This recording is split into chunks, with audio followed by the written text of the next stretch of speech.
Bonjour les amis, donc nous continuons à travailler dans le cadre de la rubrique théâtre,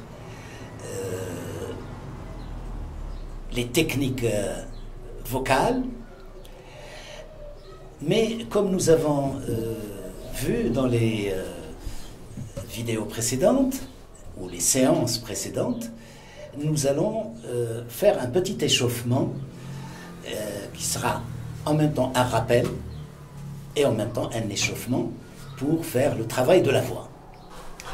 Donc, d'abord, nous allons échauffer un petit peu notre corps en recourant, n'oubliez pas, à la posture fondamentale de l'équilibre précaire et l'utilisation des demi-pointes, etc. Donc, on chauffe un petit peu. Ok, demi-pointe, on se relâche, on pousse le poids un petit peu vers l'avant, on travaille les demi-pointes avant, avec les genoux qu'on fléchit, etc. C'est un échauffement. Bien sûr, on peut faire travailler également les membres, notamment les bras, etc.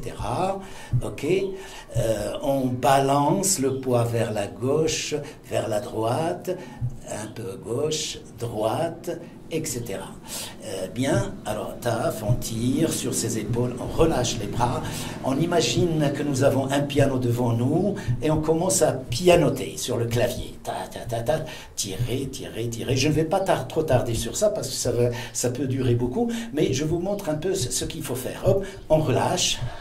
N'oubliez pas de faire vos inspires par la bouche, de longues inspirations et de longues expirations. Des fois, vous pouvez le faire aussi avec le nez, pourquoi pas.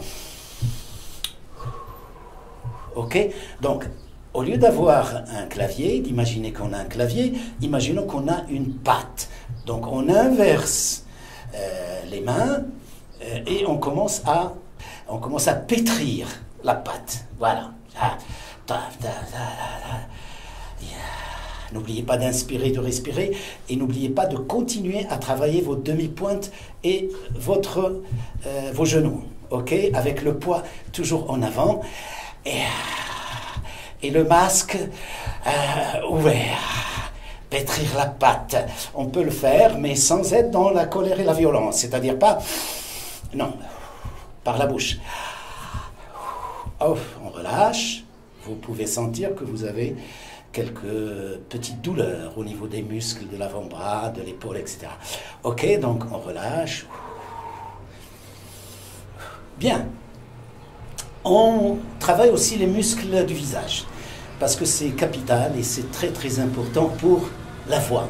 Pour que la voix sorte, il y a un échauffement général du corps. Il faut aussi préparer le terrain. Il faut préparer le terrain à la voix, pour qu'elle sorte bien, en travaillant un petit peu les muscles du masque. Et donc, on va faire beaucoup de grimaces pour justement faire travailler les muscles du visage avec des vocalises. Donc, voilà, on commence. Je vais improviser. En allant dans l'ouvert, dans la fermeture, analyser tout. C'est donc faire travailler même les muscles des oreilles et du crâne. Là, il faut sentir. Là. Tout ça entre dans le travail de la voix pour qu'elle sorte bien. Que ce soit au niveau de l'appareil phonatoire, c'est-à-dire l'inspire, l'expire, faire de longues respirations, et des brèves et des moyennes, maintenir le souffle, mais en même temps pour le timbre de la voix, pour lui donner plus d'étendue et avoir, comme on dit, un capital pour lui donner du volume sans crier. Il faut aussi faire travailler les muscles du visage parce qu'ils sont rattachés à, justement, l'appareil phonatoire par les joues, par la langue, par les cordes vocales, etc. Ok? Tout est en fonction de la neurophysiologie du système nerveux central, du système nerveux plexus solaire et des organes. Donc tout cela, c'est pour avoir une voix qui sort, une voix posée, comme on dit, qui ne soit ni une voix de tête, ni une voix trop basse, ventriloque. Que ce soit qu'on peut bouger si on en a les, disons, si on a bien travaillé, on peut aller de la basse au médium, à l'aigu, mais sans trop, bien que je ne sois pas un chanteur. Mais disons que les techniques vocales théâtrales, d'où la théâtralité vocale, se rattachent aussi au chant et aux techniques du chant. D'ailleurs, j'espère qu'un jour, on pourra développer dans notre pays, dans notre paysage théâtral et artistique, l'opéra. Beaucoup de choses nous pouvons développer. On peut le travailler et en faire, disons, du théâtre chanté. Donc, voilà, le travail des muscles du visage. Voilà.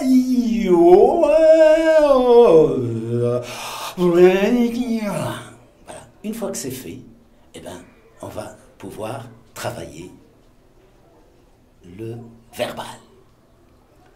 Parce que dans les techniques vocales, il y a deux composantes.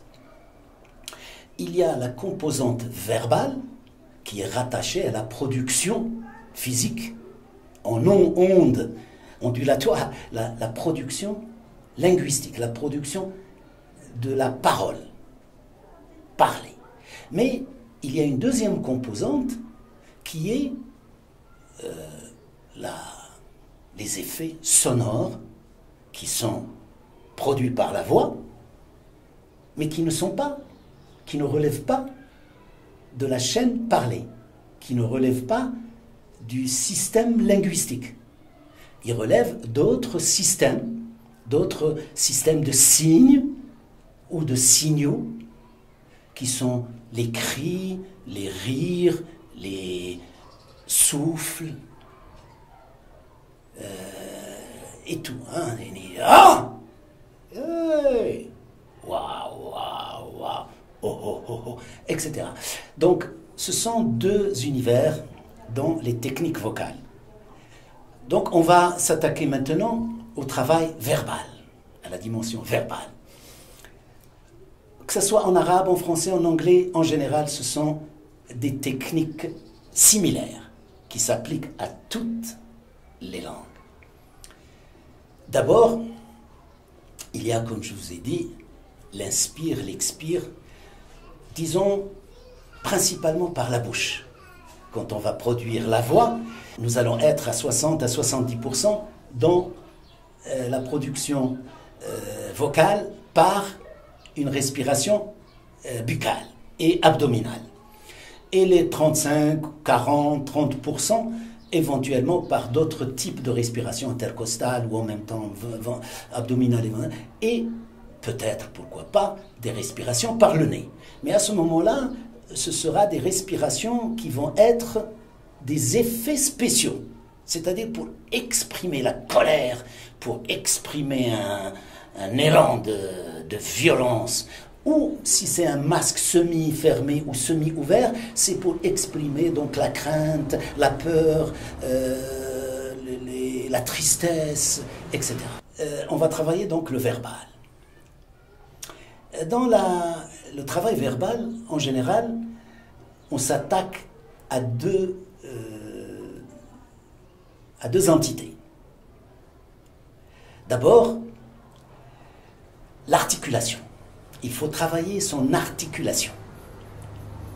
En arabe, on peut appeler ça l'ishtighal ala makharij al-huruf. Le travail de l'articulation, il va porter principalement sur les consonnes, les sons consonantiques.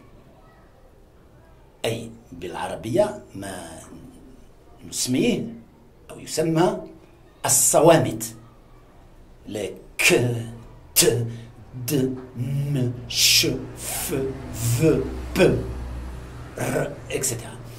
Toutes ces consonnes, هذه الصوامت, vont être comme un attelage, بحال شي برويطة أو شي عربة كتجر معها أو مجرورة من طرف الخيل اللي هما alors العكس الخيل اللي هما الصوامت les consonnes donc les chevaux l'attelage qui peut être considéré comme étant les consonnes ils vont tirer les sons vocaliques les voyelles أي الصوتيات يعني عندما نقول مثلا كفا c'est que qui entraîne A et que fa qui entraîne le A ma lakum ma il entraîne le A ma la comme ta ka tum ok donc vous voyez que ce sont les sons consonantiques الصوامت اللي كيوقع عليها التأكيد c'est les consonnes sur lesquelles on appuie, on leur donne une grande importance pour tirer et amener derrière eux, avec eux, les voyelles. Par exemple, en français, nous avons aussi des, comme on a comme tom, ou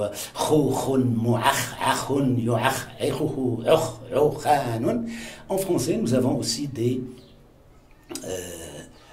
phrases qu'on appelle des phrases pièges qui servent à faire sortir la voix et à mieux articuler et à mieux faire sortir la voix, donc à mieux prononcer. Parce qu'on peut faire une distinction entre l'articulation qui est fondée sur les consonnes et la prononciation qui est plus ou moins rattachée aux voyelles. Bon, ce sont des sémantiques très rapprochées, etc. Donc, disons, comme phrase piège, bon, on en a plusieurs, je vais vous en dire 2 ou 3, par exemple. Donc, je vais travailler sur le che et le se. Première phrase. Chasseur. Sachez chasser. Sachez chasser, chasseur. Donc, vous voyez, le che, la consonne che, est très rapprochée de la consonne s. Ch, se. Donc, chasseur. Sachez, chasser. Et on inverse, sachez, chasser, chasseur. Ça, c'est une première phrase. La deuxième, très connue, tout au moins dans la francophonie. Les chaussettes de l'archiduchesse sont-elles sèches, archi-sèches? Là aussi, ce che. Maintenant, nous pouvons travailler une autre phrase, piège, concernant plutôt les consonnes, mais aussi les sons vocaliques, hein, les voyelles, wa, un. On le travaille en général avec un type de phrase piège comme celle que je vais vous donner maintenant. Dis-moi, gros, gras, grand, grain d'orge. Quand des gros, gras, grands grains d'orgeras-tu? Je me des gros, gras, grands grains d'orgerai quand tous les gros, gras, grands grains d'orge se des gros, gras, grands grains d'orgeront. Vous voyez, donc, si vous répétez cette phrase à l'écouter, vous allez voir que c'est une construction très très simple, qui est fondée sur gros, gras, grand grain. Et puis avec une configuration grammaticale, syntaxique, avec des désinences et des pronoms, on en fait comme si on recourait à un verbe.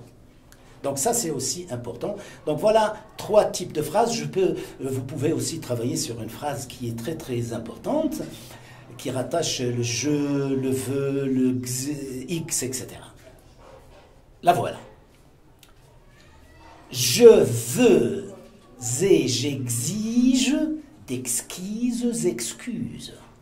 Je vais la refaire sans faire de liaison. Je veux et j'exige d'exquises excuses. Je la reprends avec les liaisons.